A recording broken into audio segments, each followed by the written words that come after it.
Good evening, hello and welcome to this special broadcast. I'm Anusha Soni.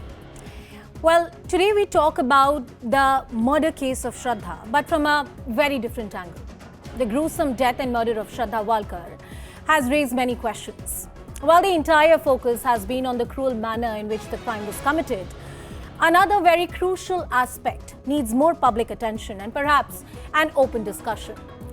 The silent endemic of violence in intimate relationships is the dark underbelly of this crime. It's often expected that with education and financial independence, a woman is liberated from the clutches of such violence. But one story after another has negated this presumption. The story of Shraddha is yet another example. Nothing can justify what psychopaths do to their victims, but it becomes even more difficult to reconcile while educated, socially mobile and financially independent individuals live through abusive relationships, hoping against hope that their love would perhaps change their abusers. While it's very easy to say walk away at the first instance of abuse, but most of us know through our friends, family or through their own experiences that it's not so easy.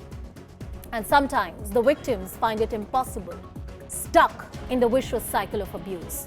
After all, the fairy tales and stories of happily ever after never prepared us to deal with emotional and physical abuse in intimate relationships. I reiterate, the story of Shraddha is not about Aftab and how he chopped her into pieces. The story of Shraddha is of a bright, young, beautiful woman who fell victim to an abusive relationship. It's no surprise that she filed a complaint and then withdrew it, like thousands of other women who backtracked after filing initial complaint. Tonight, we talk not just about the investigation so far, but also the vicious cycle of abuse that women fatally fall victim to many times. First up, a special report about the investigation so far.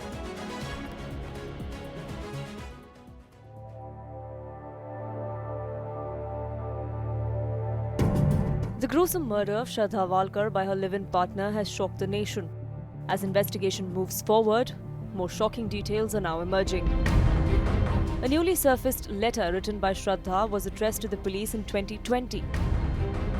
It reveals Aftab's violent behavior and attempts to kill her. She has spent her experience of being suffocated, scared, blackmailed and threatened. But later, the complaint and the letter was withdrawn.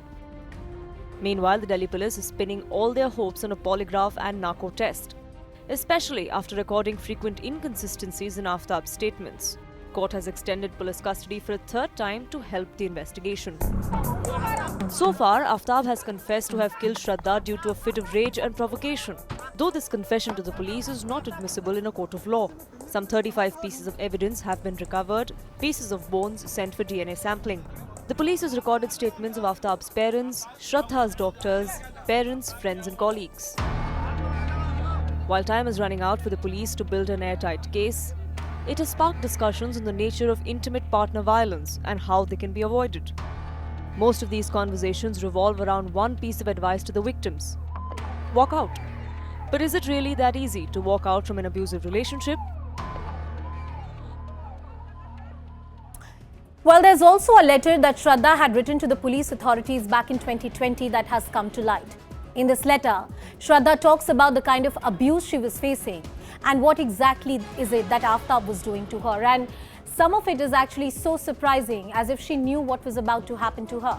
In this letter, she goes on to say that he's tried to kill me by suffocating me. We are quoting from that letter that has come to light. Aftab scares and blackmails me. The abuse was systemic. It was happening for a long period of time. It was not a one-off incident. He'll kill me, cut me into pieces and throw me away, as if she knew what was to happen to her. It's been 6 months since he's been beating me. She points out that the abuse has been a long-term abuse that she's facing in this relationship. She also says that the parents of Aftab were aware about what he was doing to her. And any physical damage should be considered coming from him. She has given this unequivocal announcement of sort that anything wrong that is to happen to her, Aftab is to be held accountable. Well, this story of Shraddha does raise a lot of questions about the manner in which abuse is present in intimate relationships. The level of education or financial well-off has not been able to address this social issue. Is abuse the red flag in the relationship? Do you know somebody who's facing it, or you yourself are somebody who's dealing with an issue like this? Call us live. Our lines are open. You can tell us what you've been facing, what the issue is, and how it has been affecting you. Today's show is about the stories that we want to hear from you. 0120-434-1895. Now let's tell you a little bit more about domestic violence. One wonders that if Shraddha had filed in a complaint, why is it that she took back that complaint? Why is it that she didn't pursue the complaint if she was facing violence for about 6 months, and this was not just one-off incident that had happened? She was fearing for her life. These numbers will tell you about the number of crimes, the year-wise crimes which are being reported. Look at the sharp increase in the reporting of cruelty, dowry cases, and also domestic violence. They have steep, year-wise they've gone up. And in most of these cases, now the key question is that, okay, these cases are reported, what is the conviction rate that we're looking at? The NCRB data will tell you that if you look at the conviction rate in cases like this, it is very, very abysmal. It is very low. And in fact, the pendency in cases like this is very high. So while the reporting of crime is good, in my understanding, if the number of instances which are being reported actually is going up, it means more and more victims are coming forward and reporting the crime. But that being said, let's move to another bit. Let's move to another plate and talk about the conviction of how conviction rates have been. If you look at the conviction rate, it is very low. The pendency is actually about 90% and more than 90% if you talk about it. That's the key question we ask, that why is it that victims are not able to evade the cycle, the vicious cycle of abuse? This is not about blaming the victims. This is about addressing one issue that most people would be shy of addressing. This is about understanding the psyche of victimhood. This is about understanding women who are facing it. And what is it that as a society that we can do to help these women come out of these cycles? Well, joining us on the broadcast is Mr. Manas Mishra, who's a forensic expert. Mr. T.R. Kakkar, who's the former Commissioner of Delhi Police, is also with us on the broadcast. Namit Saxena, who's a lawyer at the Supreme Court. Dr. Jayanti Datta, who's a clinical psychologist. And Pragya Parijat Singh, who's a senior advocate, is also joining us on the broadcast. Dr. Jayanti Datta, I want to come to you first. One wonders that why is it that Shraddha put that complaint? She was aware of the kind of abuse she was going through. Somehow she also had this epiphany that, something wrong is going to happen to her. He would cut her into pieces and throw her off. Yet she continued the relationship with that man. And I dare say this is not a one-off story. Stories like these are endemic to our society. Yes. And you see, you partly answered the question yourself when you said these kind of perpetrator blackmail the victim. Now, what was that blackmailing component? You see, because of this blackmailing, what I learned from the media, that she didn't have her mother. She had only one brother and father. Now, was it the fear that if she tried to move away, probably the cruelty will be, addressed towards the brother or the father? Now, one component what I heard from the media again, that somewhere he had said, if you try to move out from my flat, then I will commit suicide and I'll blame your parents for it. Now, these kind of things, somewhere there is a conflict. And you feel it. Sometimes it is termed as post-traumatic relation disorder. Like we know PTSD, post-traumatic stress disorder. This is post-traumatic relation disorder. Every time you have this conflict, the person gives you some scope that maybe there is a window. He might rectify, he might spare you, he might stop it. Now the unfortunate thing is with this girl, whenever she tried to move out or seek help, nobody could give her that concrete support, that all right, now when she went to the neighbor said, come, let's go to the police. But why didn't she complain to the police? Now, once she complained, she withdrew the FIR because somebody must have given the assurance. See, even the parents of this perpetrator were also hand in gloves with the boy. They said, nahi, nahi, nahi, wo nahi karega, withdraw kar lo, you withdraw the complaint. So she was repeatedly cornered. You feel insecure. Your self-esteem is thwarted. Your confidence is butchered. And then you have nobody to support. My question is, now when the police receives an injured person who is hospitalized because of this kind of violence, even if she, because of fear or whatever conflict, she withdraws her complaint formally from the police. Why the police is not vigilant about it? How many Shraddhas we will sacrifice? We had Nirbhaya. We are hearing about other cases also. Every day, this will go on increasing because you will Jayanti find ji, some I think lacunas in the there are procedures. some technicalities that lie in the way, and I can tell you from some personal experience as well that till the time a victim is ready to stand by her statement and fight the case out, it is very difficult for police or any kind of mechanism to No, but address she her needs a support. grievances. She needs a support. Who will be giving her that support? Where do you have that kind of an infrastructure where you will say, all right, the violence will not increase, it will not be Yes, extended to your yes. family. You see all these things, even the blue whale games and all that. If you go into the dynamism of this, people took their own lives because the threat was your primary relationship, Yeah, your parents, your brother, your yeah, sister yeah, will be subjected to this. yeah. And once when you go through this, understand you are really Okay. having doubts whether you can bear it out, whether you can really get out of this. You need to have some amount of hand holding for a while. If somebody Where are said, the all callers? right, I'm there, Hmm. you think you can come out, let us know. Hmm. That kind of a support, if you don't give, I want to they go to are Mr. Kakkar. I want emotionally to go to Mr. tormented. Kakkar and take in a view from him. Mr. Kakkar, the point that Jayanti ji is raising, and I'm aware of the technicalities, but I'm still asking you that if there is a woman, she files a complaint and then she backtracks and says that, look, I don't want to pursue it. Is there still something that law can do? Because women lack these kind of mechanisms, support mechanism that they actually need.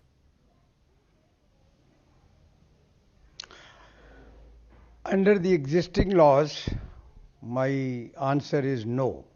If she withdraws her complaint and does not stand by any other statement that she may have given to the police, then the police, under the existing laws, will not be able to proceed fruitfully or not proceed at all. You see, now I'm just elaborating a little bit on what Ms. Jayanti has said. Look, what happens in these relationships is uh, blackmailing and threats. Blackmailing, the mildest blackmail is that I will expose you, the compromising photographs, the video extra, I'll put it on the YouTube or I'll make it public. That is one. The other, in this Shraddha's case, he has told her once or twice that I will chop you to pieces, I will throttle you, or things like that. Now, this is a very serious matter because she should have immediately. I'm not blaming No, I Shraddha, understand, sir. Nobody is blaming but Shraddha here. if she had And we are walked going to out, move beyond if this she had point that walked anybody is out, blaming Shraddha. Yes, sir. Please go ahead. if she had walked out, things would have been at the most. What would have happened? The parents would have scolded her, but the parents are parents. They would have taken her under their shelter once again. Yeah. Now that is all that is there. But as your question is there a scope if the Yeah. complaint is withdrawn? Yeah. Well, there is no scope There is no because there scope. is no need to pursue it. Ultimately, we know the fate of it. You need a complainant to pursue a crime in this nature. Mr. Kakkar, I also want to bring in some callers. Kalpana Ravi from Mumbai is calling us. Kalpana ji, tell us what you want to say. What's your story? Uh, I really don't know what to say as a woman because you see this in every sector of society, whether it's an educated woman or it's a woman who's your maid or anybody whom you know in your family, friends who live in abusive relationships. I think it is us, the middle class, which are hesitant to go over to the cops or take action. The maid would walk in or throw the husband out of the house. And I really hoped the Shraddha's friends stood by her and complained and took her to the cops. Or even suggested to the cops that there is something wrong in this relationship. And I really hope that our parents had, the friends had spoken to our parents and got this sorted out. And my only thing is, women, wake up, smell the coffee, do not live in abusive relationships. If it's not working out, walk out. Please walk out with your head held high instead of being chopped into pieces like this. Thank you so much. Kalpana ji, thank you for making that statement out loud. We need to say it more often. There's a sense of shame associated whenever it's about intimate partner violence. We don't want to talk about it. All of us are scared that we'll end up blaming the victim. Nobody is blaming the victim. But till we actually talk about it and the reasons why victims are not able to come forward, how will we address this problem? Ashok Pandit from Pune is also calling us. Ashok ji, tell us what you think. Yeah, I got a couple of questions. Sure. Basically, to the media who has been covering it in detail over the past few days, why doesn't anybody question the investigating authorities as to who are the cops to whom Shraddha wrote that letter? And why didn't any of her close friends who keep crying on the TV in her memory ever think of going to police themselves and doing that? Nobody seems to be doing anything. Everybody seems to be waking up now. The cops are investigating. They find a letter written by her to cops years back, and no action is taken. Ashokji, I totally understand the position and sensitivity you're coming from. But let me break this to you. This is a lone battle. If you're in a abusive relationship, the least that you have to do is pursue the complaint that you've filed. And it's only after that the police, your friends and social network and support can help you. But of course, we know the complex web in which women operate. Namit, I'm coming to you. The fact that Shraddha filed that complaint and then withdrew it is a story of thousands of other women who come forward and sometimes report domestic violence. I ask this to you simply. Why don't we pursue those cases? See, there can be multiple reasons as to, why don't they pursue. See, one can be a genuine settlement within the parties. There can be genuine misunderstandings within the parties. And they can, say that we don't want to pursue it and we want to withdraw it is one. Second, a lot of times it is under coercion of the accused, because if the police fails to take timely action. See, in this particular case, Shraddha's case, the police ought to have, because she's saying that he's beating me for past 6 months. He's tried to, he's tried to kill me. This is something which is very serious because this is a directly attempt to murder. And Lalita Kumari says that in such cases, the ingredients, cognizable offences are fulfilled. You have to mandatorily register an FIR.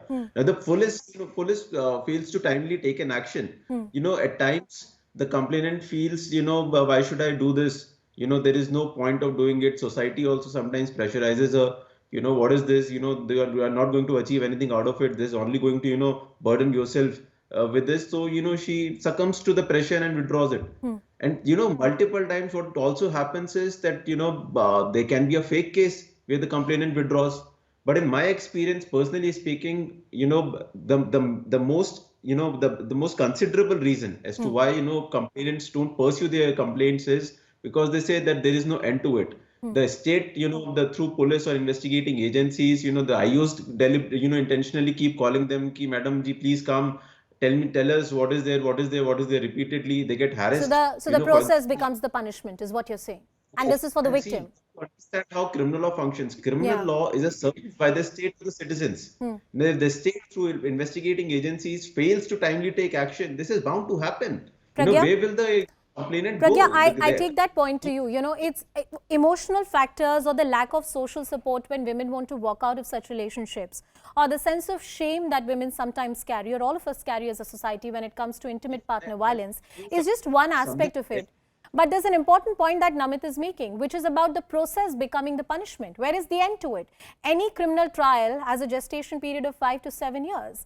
That amount of time and energy, often women are very scared, who are already battered with the kind of violence that they have faced. I think I would absolutely reiterate as to the stand that my colleague Namiji has taken. It is very unfortunate, and it would not really be correct if we, blame any one particular entity, especially in this particular case. However, it is very, very important that we take into consideration the role that has been played by the investigation authorities who received this complaint 2 years back. what did they do about it? Did they record the reasons as to why she's withdrawing the complaint? Did they ever tell that, you already have an option that you can seek police protection by filing a case in the court directly, and you can, court can give you orders, and they can not just safeguard you, your interest, but in fact your family also. Did they refer this particular person to the counseling center, that go there, maybe talk out about your grievance? Are you sure that there's no one who's coercing you?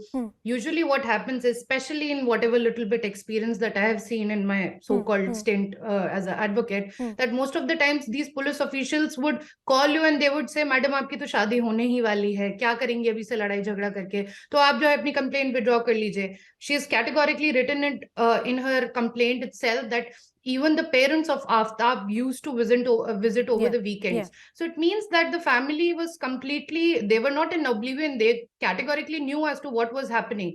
So of course, the latch that has been shown by the police officials while taking into cognizance of this particular complaint, which clearly, suggests that there was an anticipation that she would be killed in a certain manner, and precisely how things have happened. It says, it speaks of volume, and I think these officials should be called and they should be interrogated properly. In fact, there are several landmark judgments which clearly says that in case if there's a local jurisdiction of a police official where they should have taken a cognizance, but due to their laxity, they're not doing it, 1 year imprisonment should be given to them.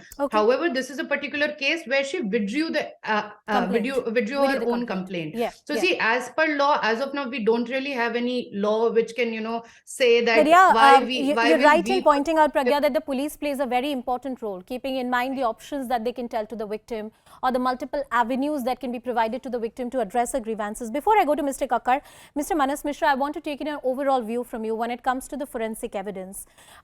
Circumstantial evidence is the buzzword in the case. Of course, the narco and the polygraph tests are also happening.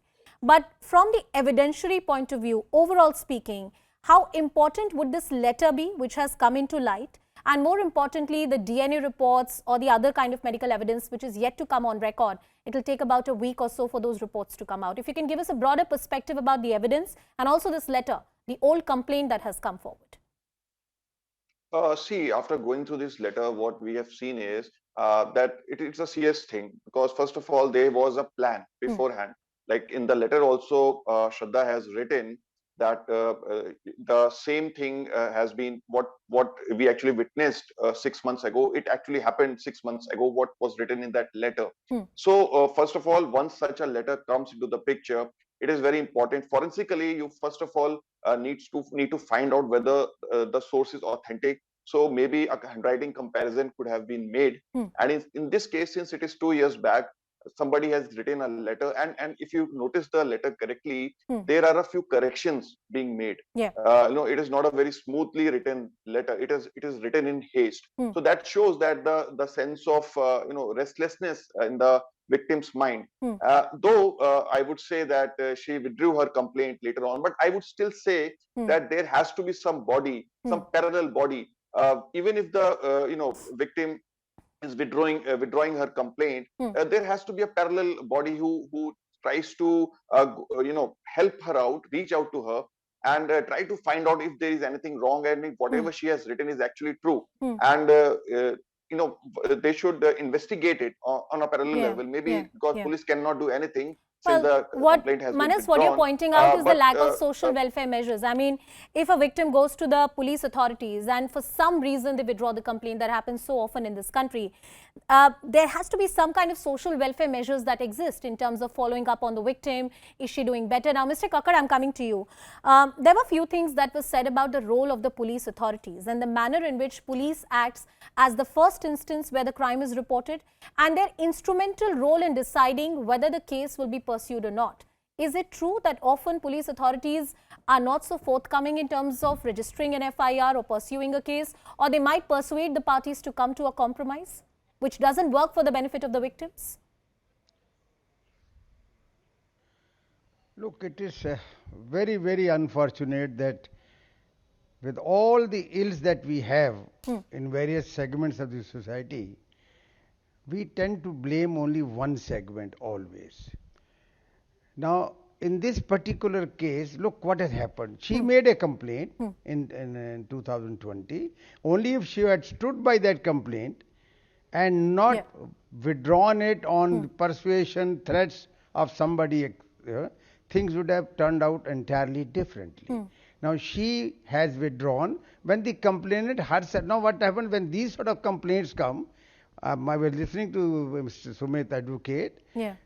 We know that these complaints come, we don't register the FIR immediately. We make some preliminary inquiries. We are authorized to do that. And it is only then, by the time you make inquiry, somebody withdraws the complaint, and even after persuasion, it doesn't stand by, then there is nothing that we can do at this stage. Now, there are large number of complaints made to the police. Some we can see, yes, this is a complaint, it has some substance. Some have reasonable substance. Some are just made out of something, jealousy, or maybe want to trouble the other person. Now, every complaint of this nature, third nature, cannot be registered straight away. Well, After sir, all, I do there is a take all your limit to points, sir, everything. but my initial question to you was that shouldn't there be a mechanism where police actually provides all kind of options to the victims in terms of providing a police security? In this case, there's also a threat to life that was reported that she talked about. We have, listen to me, please listen to me. We have the women wing in every police. I really hope, sir, they were functional. I'm sorry, I'm interrupting you. Where the women can. I want to take in some callers as well. Venkatesh from Bengaluru is calling us. I quickly want to take two callers. Venkatesh ji, tell us what you think. Good evening, madam. We have to compliment this senior advocate, that madam. She has raised a very genuine point. Compliments to that lawyer. See, when this Shraddha lodged a complaint with horrific abuse, and when she withdrew immediately, the circumstances which led to the withdrawal of her complaint should have been probed by the responsible police. So the police station where the complaint was lodged, the police people who took the police complaint should be called, interrogated, why they left the case. No, Venkatesh ji, that's a question that many people are asking. I take that point. Anshuman from Pune is also calling us. Anshuman ji, tell us what you think. Yeah, good evening. Good evening. What I want to say is that this has been happening for quite some time, right? As per your news reports, I think it has been happening at least for a couple of years or something like that.